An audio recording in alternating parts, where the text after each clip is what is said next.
Olá para você que acompanha o Eco pelas redes sociais e plataformas digitais. Eu sou Elton Laude e estou aqui com uma edição especial do Eco Entrevista, cobertura das eleições 2022. E como adiantamos na semana passada, estamos recebendo os candidatos a deputado por Lençóis Paulista. E quem abre a nossa série é o Renato da Silva Góes, o Papagóis que concorre a deputado estadual e vai falar um pouco para a gente da movimentação neste início de campanha.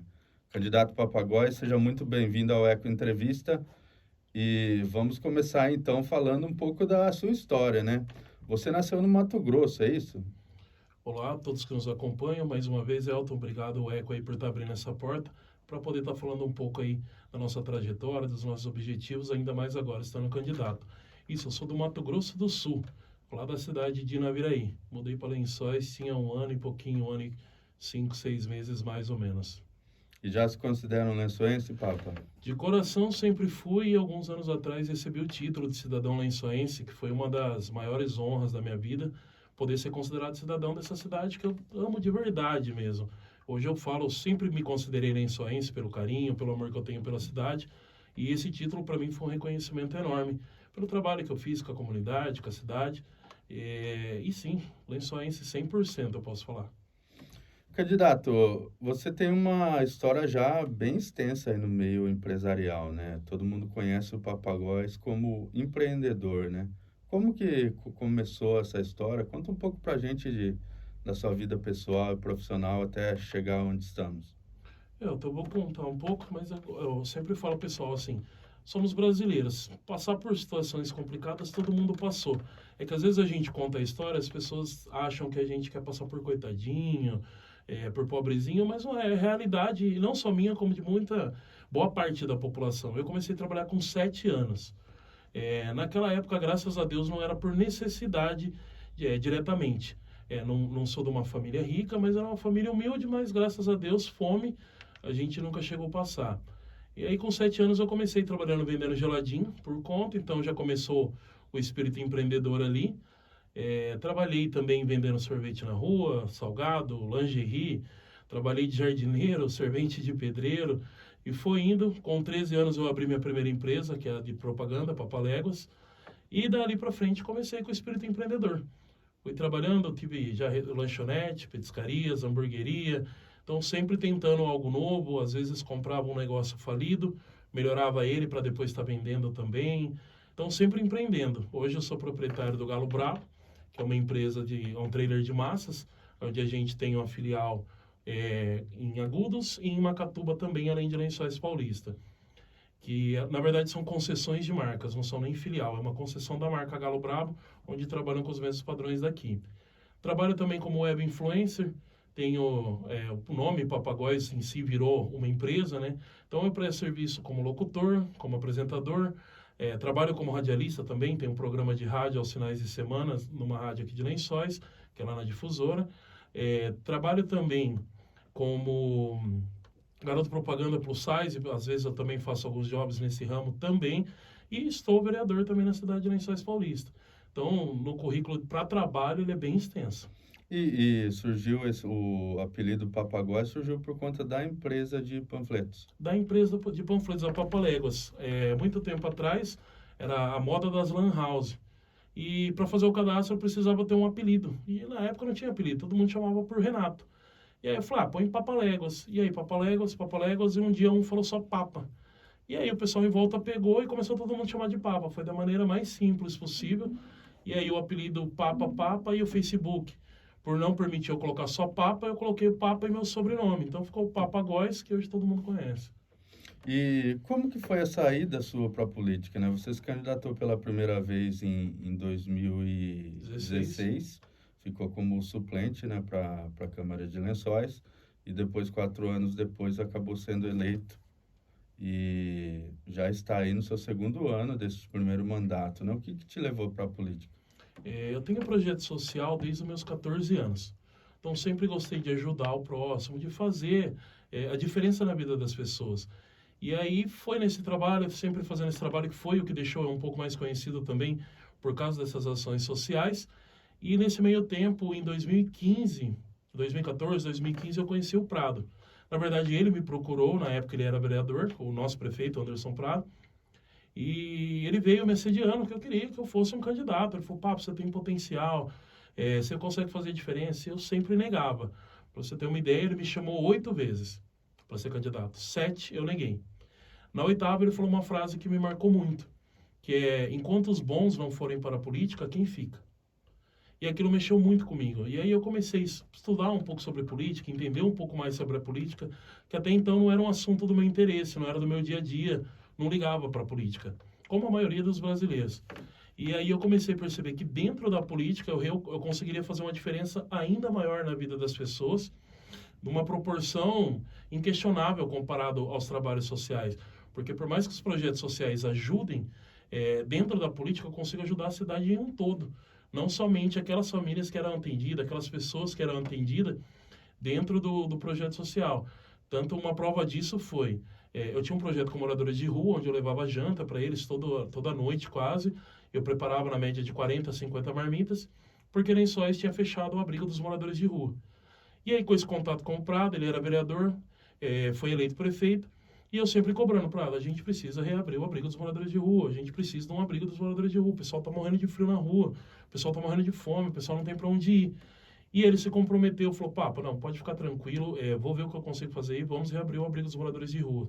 Tanto que, eu não lembro se foi ainda no primeiro ano de mandato dele, ou foi no começo do segundo ano, foi reaberta a Casa Mãe Piedade. Então, eu não tinha sido eleito, mesmo assim, ele atendeu aquele pedido que eu vinha sempre brigando com o poder público, e ali foi onde eu me encantei mais ainda com a política. Eu falei, poxa, eu com o trabalho social, eu levava comida, eu fazia, mas era sozinho, tocando uma coisa gigante. Com o poder da política, eu consegui mudar diretamente. Então, eu levava comida, ali dentro eles têm a comida, a cama, banho, oportunidade de ser reinserido na sociedade, tratamento psicológico, tratamento químico, de bebida, de uso de drogas. Então, isso para mim foi onde deu aquele estalo, onde eu falei, poxa, eu realmente consigo mudar a vida das pessoas para melhor através da política. E 2020 você já estava decidida a se candidatar ou ainda precisou de um trabalho de convencimento? Precisou Porque você teve novamente. uma votação bem expressiva, ficou inclusive com mais votos do que alguns que foram eleitos naquela eleição e já foi decidido para as eleições de 2020. Não, na verdade não. Eu vou ser bem sincero. A primeira campanha minha, ela foi muito truculenta. Eu tive muitas denúncias infundadas, briga política. E eu não estava pronto para aquilo, eu não era do mundo político. Então eu tinha que toda semana estar no fórum por coisas idiotas. Eu chegava lá, o juiz olhava, não é nada. Aí outra denúncia, e toda vez que é denunciado, o juiz chama, mesmo que não seja nada. E aí eu tinha que ficar parando toda a minha vida e lá no fórum. E eu não estou acostumado a ir no fórum para nada, nunca tive problemas. E aí toda semana indo lá com o advogado para explicar para o juiz que não é nada. Volta, ok, não é nada. Chama de novo. E aquilo mexeu muito comigo. Aquilo me desencadeou na época. Eu tive crise de ansiedade, início de depressão, porque eu não estava pronto para aquilo. Eu não imaginava, pô, quem que sou eu para alguém implicar comigo? Estou sendo candidato a vereador, não sou do meio político, não tenho briga política, não tenho rincha política com ninguém. E aquilo me afetou de uma maneira que eu não esperava. Então, na outra, eu fiquei naquela. Falei, será que é para mim isso? Nunca me envolvi com política. Olha o que eu passei na outra eleição, os problemas que eu tive, ataques pessoais, as mentiras que falavam sobre mim para poder me prejudicar politicamente. Então, eu fiquei muito mexido com aquilo. E aí teve até uma época que eu já tinha falado, não vou me candidatar de novo. Eu tinha até conversado com o Prado, falei, Prado, eu não quero, não é para mim. Ele falou, Papa, pensa com carinho. Pensa com carinho. Se você não quiser, eu te respeito. Ele falou, mas você é uma figura importante para trabalhar. Ele falou, você vive as situações diárias. Você está sempre na rua, você sabe o que o povo precisa. E o pessoal precisa de um vereador que seja assim, que entenda real o problema da população para poder ajudar. Porque não adianta alguém que fica só dentro de uma sala querer mudar o mundo em volta dela se ela não conhece os problemas desse mundo. Pô, você não, você é de bairro humilde, que eu sou do núcleo, moro lá até hoje, amo o meu bairro. Então eu sei os problemas, eu já passei dificuldades na vida, já dependi de assistência social, minha família já passou situação de precisar pegar a cesta básica da assistência, dos vicentinos, do CRAS para não passar fome. Então é o que eu falei no começo, a gente nunca passou fome, mas teve dia de ter só arroz no prato. Graças a Deus ainda tinha o arroz, por causa dessas ajudas sociais. E aquilo eu fiquei muito mexido a minha vida inteira, até os projetos sociais começaram por causa dessa dificuldade que eu passei. Então, poxa, quando eu passei dificuldade, eu tive quem me deu a mão. Eu tive vizinho que doou, que fez uma doação, tive parente que fez uma doação para nós, assistência social nos doou uma cesta, os Vicentinos no outro mês doou uma cesta. E eu falei, poxa, a gente precisa de alguém lá que já passou, que sabe os reais problemas da população mais carente, da população geral, mas a população carente é quem mais precisa do poder público e poder fazer a diferença na vida dessas pessoas. E aí eu parei, sentei, conversei com a minha família, conversei com a minha esposa, conversei com meu pai, com a minha mãe, que a grande preocupação minha sempre foi minha família. Será que eles estão prontos para ouvir essas coisas que eles sabem que não é verdade? Mas será que eles vão aguentar? Será que vale a pena esse desgaste? E aí eu conversei com eles falaram, não, a gente conhece seu caráter. A gente sabe que tudo que eles falaram, que tentaram te atacar, é mentira. Porque tentaram usar os projetos sociais que eu tinha contra mim. Então, assim, o cara fez isso para sair candidato. Mas, poxa, eu fazia isso desde os meus 14. Eu saí candidato a primeira vez com 25, 26. Então, assim, eu não ia tocar um projeto 11 anos para sair candidato. Eu teria saído muito antes, quando eu tinha 18, quando eu tinha 20 anos. Mas tentaram usar isso. E isso mexeu muito comigo. Falei, poxa, eu fazia com todo o amor do mundo, com todo empenho, dedicação, porque eu sabia a necessidade das pessoas e usarem isso contra mim. Uma coisa, tanto que na minha campanha, em momento algum, quem acompanha minha carreira sabe que em momento algum da minha campanha eu usei isso em campanha. Momento, quem que é o Papagóis? O cara da marmita dos moradores de rua, o cara que traz parque para as crianças. Não, na minha campanha, em momento algum eu usei disso. E mesmo assim usaram isso para me atacar. E aí ficou aquela dúvida, poxa, será que eu vou de novo? Será que eu não vou? E aí minha família deu total apoio, falou que sabem do meu caráter, a gente sabe quem é você. Meus amigos, depois eu consultei, depois da minha família, falou, Papa, a gente conhece. A gente sabe quem é você, a gente sabe desde quando você faz isso, a gente sabe as pessoas que você ajuda sem ninguém tá vendo. Então, assim, a gente precisa de uma pessoa igual você. E aí eu falei, poxa, não, quer saber? Eu vou. Podem falar o que quiser, minha consciência estando tranquila é o que importa. E aí comecei esse trabalho na política, graças a Deus e graças à população fui eleito, e venho aí com 1 ano e 8 meses de mandato fazendo um trabalho... A gente tem o problema de, às vezes, quando fala da gente, parecer desumilde. Mas eu tenho que ser sincero, é um trabalho maravilhoso, porque as conquistas que eu consegui em tão pouco tempo, as coisas que eu consegui em tão pouco tempo, eu tenho que, não só eu, como qualquer um, reconhecer que é um trabalho muito bom sendo feito na cidade. Papa, muita gente entra na política idealizando muita coisa, e a hora que chega de fato, independentemente do cargo e da esfera, percebe que as coisas não são tão simples assim, né? É muita burocracia, tudo que você quer fazer, você depende da anuência, no seu caso lá, dos seus companheiros vereadores, tem que haver um consenso, pelo menos da maioria, e algumas pessoas acabam se desiludindo, né? Qual o balanço que você faz desse 1 ano e 8 meses que você citou de mandato? As coisas têm acontecido como você previa ou você acabou se deparando com algum entrave que você não imaginava que encontraria no meio político? Uma coisa eu falo, Deus faz as coisas da maneira correta. Se no primeiro eu tivesse sido eleito, na minha primeira tentativa, minha cabeça era uma. Por tudo que eu passei, 4 anos depois, minha cabeça era outra. Então, aqueles 4 anos que eu fiquei de suplente, eu estudei muito a política, fui aprender mais sobre a política, como funciona, como são as leis, como funciona o poder executivo e o legislativo. E aí, o que eu fiz? Quando eu fui eleito, o primeiro mês, eu fiz uma coisa que, até onde eu sei, em Lençóis, nunca nenhum vereador fez. Nenhum. Eu fui setor por setor da prefeitura, cada setor, cada secretário, cada coordenador, saber como funciona cada lugar, cada setor, qual que é a responsabilidade deles sobre qualquer serviço da prefeitura. Então, isso facilitou muito. Então, quando eu vou cobrar algo, eu sei de quem eu vou cobrar, para quem que eu vou ligar cobrando, quem eu questiono. Então, isso ajudou muito. Então, eu não tenho essa desilusão, porque eu sei o caminho. Eu sei que é demorado, eu sei que não é porque não quer, que precisa de dinheiro para algumas coisas. Então, quando eu tenho um pedido de um munícipe, por exemplo, e eu quero atender, porque eu sei que vai beneficiar muitas pessoas, antes de eu falar com o secretário daquele setor, a primeira coisa que eu faço, eu peço um levantamento de custo. Eu consulto o financeiro da prefeitura, se tem disponibilidade em caixa. Eu vou falar com o secretário do setor responsável, e aí, se precisar, eu sento, converso com o prefeito para executar, para ver a possibilidade, passa o número de pessoas que vai ser atendido, qual o bairro que é, a população que vai ser atendida com aquela ideia, com aquele projeto. Então, isso facilita muito. Então, dificilmente eu tenho essa desilusão, porque eu sei como realmente funciona. Por mais que é 1 ano e 8 meses, mas eu entrei sabendo, eu não entrei de paraquedas, perdido, achando que eu ia mudar o mundo com uma canetada ali dentro. Então eu descobri que tudo é orçamento, planejamento e execução. Então, a partir do momento que eu já entendi isso, antes mesmo de começar as sessões, eu fiquei mais tranquilo. Eu falei, poxa, então eu não vou ficar dando tiro no escuro esperando que o milagre aconteça. Exemplo disso, ontem, segunda-feira, foi atendida a minha primeira indicação de quando eu entrei. Mas quando eu fiz essa indicação, eu tinha ciência que ela não era uma coisa de ser atendida em 30 dias. Mas ontem foi anunciado que nesse sábado inaugura o primeiro pedido que eu tinha feito, que era uma fonte entre a Vila Éden e a réplica ali que a população tinha pedido. Então eu já sabia que aquilo demoraria, mas aconteceria. Então foi feito o planejamento, foi levantado o custo, foi passado para o diretor do SAI, ele falou que daria para fazer, só que eu sabia que não aconteceria em 10, 20 dias. Acontecendo, está acontecendo. 1 ano e meio depois, mas está acontecendo. Essa é a diferença, acontecer. A gente sabe que tem toda a burocracia e quando a gente entende isso, tira um pouco esse problema da ilusão. E agora você está pleiteando uma vaga novamente no Legislativo, em uma esfera estadual, que basicamente as coisas funcionam, obviamente guardadas as devidas proporções, meio que da mesma forma.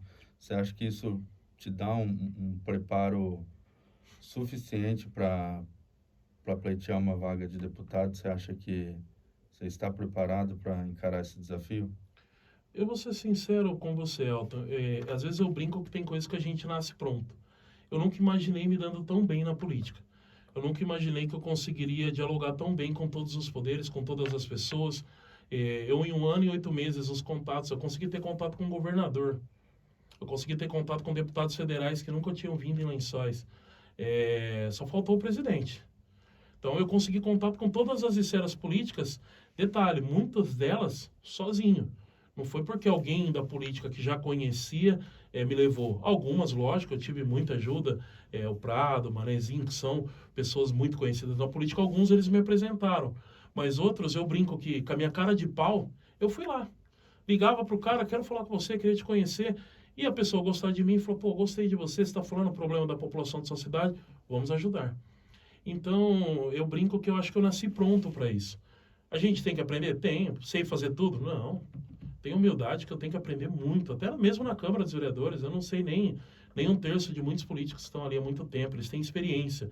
Mas a gente brinca que o esforço vence o talento. Se tiver o talento e não tiver esforço, quem tem esforço e não tem talento, ele te ultrapassa. Eu acredito que eu nasci com talento e tenho me esforçado muito. Então, é uma combinação perfeita para o sucesso. E aí eu venho apresentando isso com resultados. Trabalhando muito focado, pensando principalmente na população. A gente tem que fazer políticas públicas, ou seja, para todos. Não uma política pessoal que atenda somente eu ou um grupinho de pessoas. Então é nisso que eu tenho lutado muito. Quem acompanha a minha política vai ver que eu brigo pelo mais pobre, eu brigo pelo mototaxista, eu brigo pelo trabalhador do comércio, eu brigo pelo pai de família, pela mãe de família, eu brigo pelo empresário, pelo comerciante. Então eu não tenho uma classe, eu tenho uma cidade. E como deputado, eu teria um estado.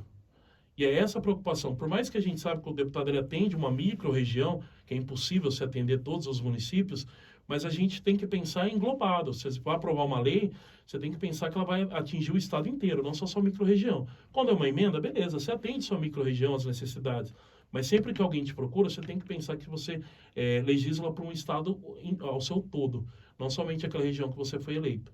Então, a gente tem que trabalhar muito nisso. E é o que você falou. É bem parecido, em devidas proporções diferentes, lógico, mas é parecido o trabalho do deputado com o do vereador. Então, assim, já serve muito no currículo. E com o empenho que eu vim fazendo, eu acredito que eu tenho qualificação suficiente para poder ocupar essa cadeira da Alesp. Candidato, e quais são as suas principais bandeiras de campanha? O que você pretende defender caso seja eleito? Quais as maiores demandas que você identifica aqui na nossa micro-região? E o que você deve tratar como prioridade se conseguir essa vaga na Alesp? Eu acho os assuntos coincidem muito, porque a hora que eu penso na população carente, o que a gente precisa? Geração de emprego e renda. Como que a gente faz para gerar emprego e renda? Trazendo benefício para o empresário. O empresário tendo uma carga tributária reduzida, mais justa, uma desburocratização do negócio dele, ele consegue produzir mais e gerar mais emprego e renda. Quem que é a mão de obra nossa? A mão de obra é a classe baixa, é a pessoa mais pobre. E a partir do momento que ela tem um emprego bom, com um salário bom, porque o patrão dela não tem mais aquela carga absurda de impostos, você começa a melhorar a vida dessa pessoa. Entra também a questão de igualdade social. Que quando a gente fala igualdade social, a gente pensa bastante na classe mais baixa. Mas se você parar para pensar no Brasil, ou você é rico de uma vez, ou você tem que ser pobre de uma vez, porque no meio do caminho você está perdido. Um exemplo disso são casas de CDHU. Felizmente, essas agora de Lençóis mudou a regra. Mas antes, ou você não tem salário nenhum, ou você ganha bem para comprar à vista. Porque ali no meio você não tinha benefício nenhum. Se você tem uma renda um pouco maior, você não tem subsídio. Você não pode participar do sorteio da CDHU. Só que sua renda não é suficiente para comprar uma casa à vista. Então, tem que pensar, quando a gente fala de igualdade, de ponta a ponta. Não somente lá embaixo. Lá embaixo é quem precisa mais pela questão de fome e moradia por não ter condição. Quem está no meio consegue pagar o aluguel, beleza, mas ele nunca consegue comprar uma casa, por exemplo. Ele fica o resto da vida pagando aluguel. Ele nunca vai ficar sem teto, mas ele nunca tem uma casa própria. E às vezes aquele da classe baixa consegue uma casa própria primeiro do que ele. Por quê? Ele tem um favorecimento que é justo para a igualdade, mas tem que ter um favorecimento para esse do meio, menor, lógico, porque ele tem um poder aquisitivo melhor, mas tem que ter também. Então, quando a gente fala de igualdade, a gente tem que pensar englobado. Parar com esse negócio da igualdade, que muitos fazem isso, para ganhar voto. Bate em cima, tem que ajudar a população carente, população carente, população carente, para ganhar voto, não é que ele está preocupado. Quem está preocupado, o sistema tem que funcionar de ponta a ponta, não só lá embaixo. E aqui em cima também. O pessoal fala, tem que taxar os ricos, tem que cobrar mais imposto do rico. Ele tem condição de pagar mais imposto? Tem. Só que se você começar a subir muito o imposto dele, o que ele faz? Sai fora do Brasil, ele tem dinheiro. Vai para onde paga menos imposto, vai para onde a empresa dele dê mais lucro. Então a gente tem que pensar num todo, parar de desperdiçar dinheiro público para poder reduzir o imposto dos outros. Não querer cobrar de quem tem mais. Quem tem mais tem condição de pagar? Tem, mas ele também tem condição de ir embora do país. Se todos os ricos forem embora do país, quem que gera emprego? Quem que traz a renda? Quem que paga imposto? Não vai ter. E aí afeta todo o restante da cadeia. Então o que a gente tem que parar é de desperdiçar dinheiro público, de queimar dinheiro público, para poder, aí sim, reduzir os impostos com sabedoria. Não querer cobrar mais de um e tirar do outro. A gente tem, é bacana, eles têm mais condição de pagar, ok. Mas não vamos subir, baixa do outro. Para de gastar dinheiro à toa e melhora a questão para essas pessoas, para a classe baixa, para a classe média. Mas não querer cobrar tudo de um só. Eles não têm culpa pela má administração do dinheiro público. Normalmente, quem tem essa riqueza tem algum motivo. Alguns herança, ok. Outros por mérito. Então, a gente tem que pensar que o dinheiro público nosso é muito mal investido, muito mal gasto, e não se toma nenhuma atitude enquanto é isso. Fica tentando aumentar a arrecadação, não diminuir o desperdício de dinheiro. E é dessa maneira que a gente tem que pensar, para ajudar todos. A classe baixa, que precisa realmente por questão de fome, de moradia, e a classe média, que também precisa para conseguir sair daquele padrão e ter algo próprio. Porque qualquer um parar para pensar é verdade. Aqui em Lençóis você consegue pagar R$ 1.300 de aluguel. Só que o cara não vai conseguir comprar uma casa, porque ele tem que dar lá 60 mil de entrada. E ele não consegue juntar esse dinheiro, porque justamente ele paga aluguel. Ele tem subsídio, tem 10 mil por causa do salário dele, 10, 5 mil. Não mudou nada, ele não vai conseguir guardar 45 para dar entrada nessa casa. E a parcela da casa desse cara que ganha lá 4, 5 salários vai ser R$ 1.800, R$ 2.200. Enquanto o cara que não tem renda estava pagando R$ 80 uma parcela. Então, assim, tem que ser mais igual. Essa pessoa merece pagar menos pela condição dela? Sim. Mas esse aqui também precisa de ajuda, senão ele não sai disso nunca. Então, a gente tem que dar oportunidades para todos crescerem. Todos. Classe baixa, classe média. A gente tem que... A classe média baixa, no caso, né? Que a classe média alta, ela tem as condições dela. Mas a classe média baixa, ela precisa das condições para melhorar também. Então, a política tem que ser feita para todos, não para favorecer somente um grupo, seja classe D, E, seja classe A. Ela tem que ser igualitária e aí sim é igualdade social. Candidato, então, para a gente encerrar, gostaria desde já de agradecer a sua presença aqui no Eco Entrevista e deixo o espaço aberto, então, para você falar suas considerações finais aí, conversar com o seu eleitor. Bom, primeiramente, eu gostaria de agradecer as mensagens que eu recebi quando anunciei minha candidatura. Então, foram muitas mensagens aí através do WhatsApp, as redes sociais. Chegou a travar meu WhatsApp de tantas mensagens. E muitas mensagens falando que eu posso contar com apoio, com voto. E é isso, pessoal. O voto, a gente sempre fala, é voto de confiança. Então, é importante isso para vocês. Votem em quem vocês confiam. E você que ainda não me conhecia, agora depois dessa entrevista, conhecer um pouco mais. Deixe também minhas redes sociais. página do Facebook Papagóis, Facebook Renato Góes, o perfil, e o Instagram, @papagóis, tudo junto. E peço também o seu voto e o seu apoio. Siga nas redes sociais e aproveitar, Elton, mais uma vez, agradecer você por abrir essa oportunidade, não só para mim, mas para todos os candidatos, mostrando a real democracia que vocês têm. Isso é muito importante para a população conhecer e poder escolher melhor em quem votar. Tá certo, obrigado mais uma vez, candidato. Obrigado a vocês que também nos acompanharam até aqui.